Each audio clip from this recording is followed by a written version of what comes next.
యేసుక్రీస్తు నామంలో అందరికీ ప్రత్యేకమైన వందనాలు చెల్లిస్తూ ఉన్నాను. ఈ మధ్యాహ్న కాల సమయంలో ఒక ప్రాముఖ్యమైన స్థలాన్ని మనం సందర్శించడానికి వచ్చాము. ఈ స్థలము కూడా మీ మధ్య నేను ఈ ప్రత్యేకతను గురించి తెలియజేయడానికి నేను ఈ స్థలానికి వచ్చానంటే అది ఎక్కడో కాదు, తెలంగాణ రాష్ట్రం భద్రాద్రి కొత్తగూడెం జిల్లా పాల్వంచ మండలంలోని దమ్మపేట నుండి 1 కిలోమీటర్ దూరంలో ఒక ఆధ్యాత్మికమైన అంటే దేవుని యొక్క ఆ యొక్క స్థలాన్ని సందర్శించడానికి వచ్చాము. దబ్బుపేట సెంటర్ అశ్వరావుపేట వెళ్ళే ఆ మార్గంలో ఒక స్థలాన్ని మనము చూడటానికి వచ్చామండి. ఆ స్థలం క్రైస్తవ జీవితానికి ఈ స్థలం ఎంతో చాలా ప్రాముఖ్యమైనది. మనం చూసినట్టయితే గుడ్ ఫ్రైడే రోజు మరి ఇక్కడ చాలా వరకు కూడా మరి దేవుని విశ్వసించిన వారందరూ కూడా ఈ స్థలాన్ని సందర్శించడానికి వస్తూ ఉంటారు.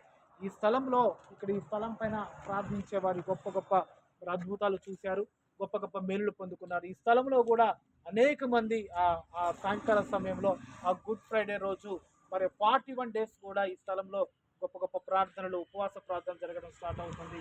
ఈ స్థలం చూసినట్టు ఈ స్థలం మనం చూసినట్లయితే ఈ స్థలంలో మనం చూసినట్లయితే ఆ ఇందిరా కాలనీ అంటే భద్రాచలం వెళ్ళే రోడ్లో ఇందిరా కాలనీలో ఆరోగ్యమాత చర్చి దగ్గర ఒక బ్రదర్ ఉండేవాడు. ఆ బ్రదర్ 41 డేస్ ఉపవాసం ఉంటూ సిలువ ఆ యొక్క ప్రయాణాన్ని కొనసాగిస్తూ ఇక్కడికి వచ్చేవారంటే జీవ సమాధిగా మరి అక్కడ ఉంచేవారు. దేవుని నామానికి మహిమ కలుగును కాక.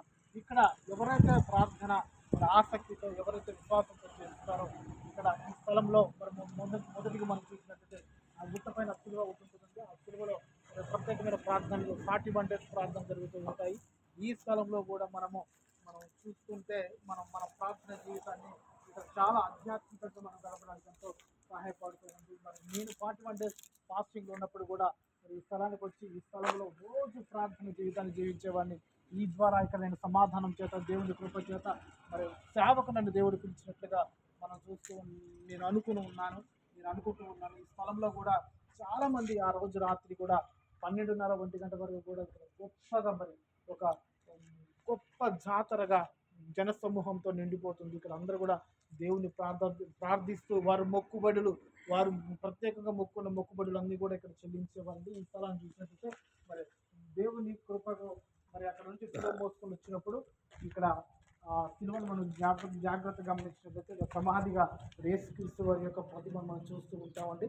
ఆ ప్రతిమ చాలా అనేకులు కూడా ఆ ప్రతిమను ముట్టుకోవడానికి చాలా తొందరపడుతూ ఉంటారు, చాలా ఆనందపడుతూ ఉంటారు. ఈ స్థలంలో మనం చూసినట్లయితే ఈ స్థలంలో చాలా గొప్పగా మనం చూసినట్లయితే చాలా ప్రాముఖ్యమైన స్థలం. చూడండి అక్కడ అనేక విగ్రహాలు, మరి మేరీ మాత విగ్రహము, అలాగే యేసు క్రీస్తు వారిని ఎత్తుకున్న విగ్రహాన్ని మనం చూసినట్లయితే మరి అక్కడ మొదటిగా పైన చూసినట్లయితే సిలువ, యేసయ్య కాపరిగా మరి అతి ప్రతిమను మనం చూస్తూ ఉంటాం. అక్కడ చాలా వరకు కూడా మరి ఆ రోజు ఆ సాయంకాల సమయంలో మరి యేసుక్రీస్తు వారి యొక్క ప్రతిమను ఆ పుట్టిన ఆ బొమ్మగా మరి యేసుక్రీస్తు వారి మేరీ మాతకు మొదటిసారిగా ఆ బొమ్మని మరి పిల్లవాడిగా ఉన్న బొమ్మను తీసుకొస్తూ మరి అక్కడ పెట్టడం జరిగింది. అనేకులు కూడా దాన్ని దర్శించుకొని మరి ఎంతో పవిత్రంగా యొక్క ఆరాధన చేస్తూ ఆరాధన క్రమంలో అందరూ కూడా ప్రభుని ఆరాధిస్తూ వారికి కావలసిన ఆ మేలుల విషయంలో కృతజ్ఞతాస్తుతులు చెల్లించేవారండి. దేవుని నామానికి మహిమ కలుగును గాక.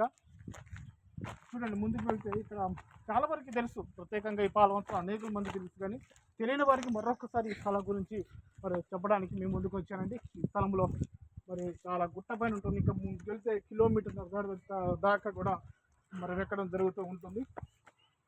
చాలా వరకు చాలామంది ఎంతో మరి కష్టం అనుకోకుండా చాలామంది కూడా ఈ స్థలాన్ని చూడటానికి మరి ఆశ కలిగి ఉన్నారండి. చూడండి ఇక్కడ మనం చూసినట్లయితే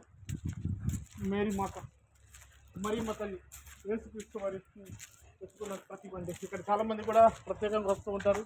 ఎవరైతే మరి ఉపవాసంతో ఉంటారో, ఎవరైతే ఉపవాసంలో తమ సమయాన్ని గడుపుతూ ఉంటారో వారందరూ వచ్చి ప్రత్యేకంగా ఏకాంత ప్రార్థన. చూడండి మన ప్రభువైన యేసుక్రీస్తు వారు కూడా అరణ్యంలో ఎక్కువ సమయం ప్రార్థన జీవితాన్ని గడిపినట్టుగా మనం ఆ పరిశుద్ధ గ్రంథంలో చూస్తూ ఉంటామండి. దేవుని నామానికి మహిమ కలుగును గాక. చాలా ఎంతో అందంగా ఉంది.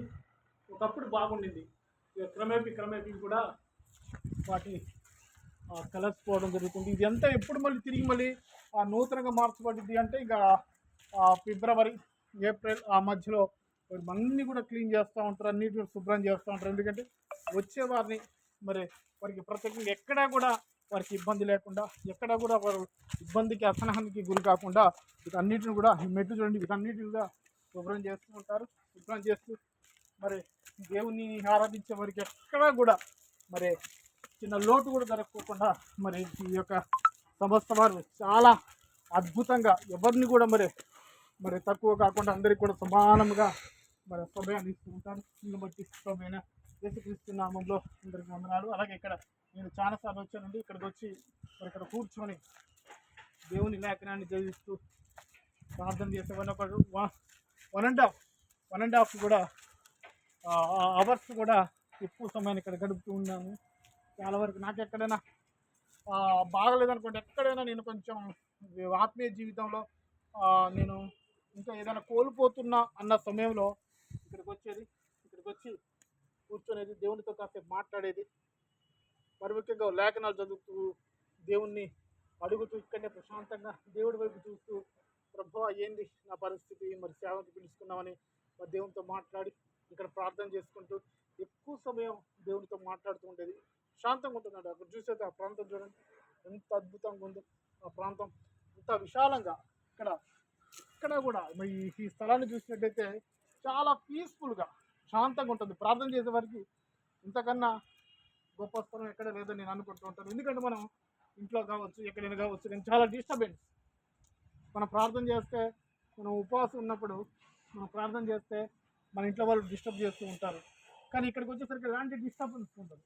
చూడండి ఆ ప్రాంతం కావచ్చు, అది ప్రతిదీ కూడా కావచ్చు, ఎంతో ప్రశాంతంగా ఏకాంతంగా మనము వాక్యాన్ని చదువుకుంటూ ప్రార్థన చేసుకుంటూ అద్భుతంగా దేవునిలో గడిపే ఆ 1 అవర్ అయినా, ఒక గంట అయినా కూడా ప్రశాంతంగా దేవునికి మనకి ఒక సంబంధాన్ని మనం కలిగి ఉండొచ్చు అండి. ఎందుకంటే ప్రార్థన చేయాలంటే ఎలాంటి డిస్టర్బెన్స్ ఉండకూడదు.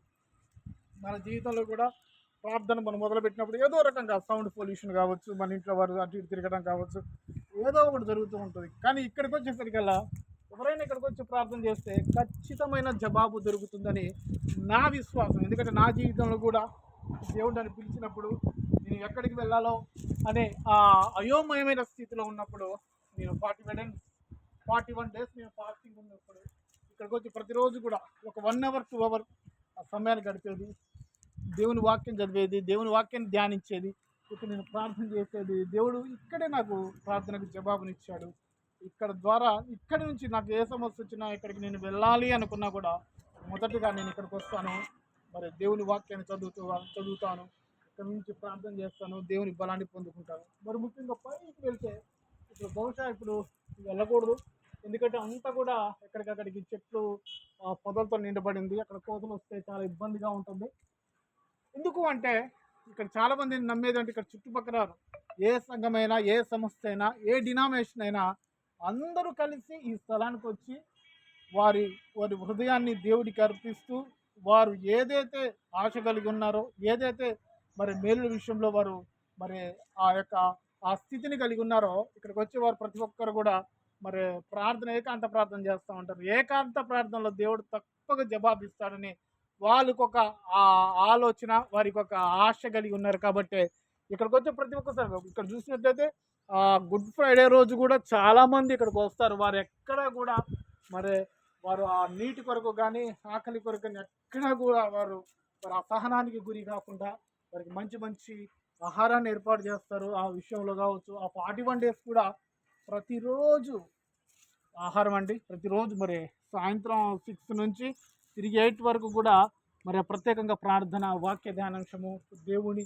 దేవుని యొక్క పుట్టుక, దేవుని యొక్క మరణం గురించి, తిరిగి పునరుద్ధానం గురించి, దేవుడు మన పట్ల ఎలాంటి ఉద్దేశాన్ని కలిగి ఉన్నాడో అనే అంశాల గురించి గొప్ప గొప్ప బిషప్స్, గొప్ప గొప్ప సేవకులు, మరి మంచి నైపుణ్యత కలిగిన వారు, మంచి జ్ఞానం కలిగిన సేవకులు అందరూ కూడా వచ్చి తెలియని విషయాలు క్షుణ్ణంగా వారు అక్కడికి వచ్చిన ఆ విశ్వాసులకు బయలుపరచడం అనేది చాలా అద్భుతం అండి. నేను కూడా చాలాసార్లు వచ్చాను.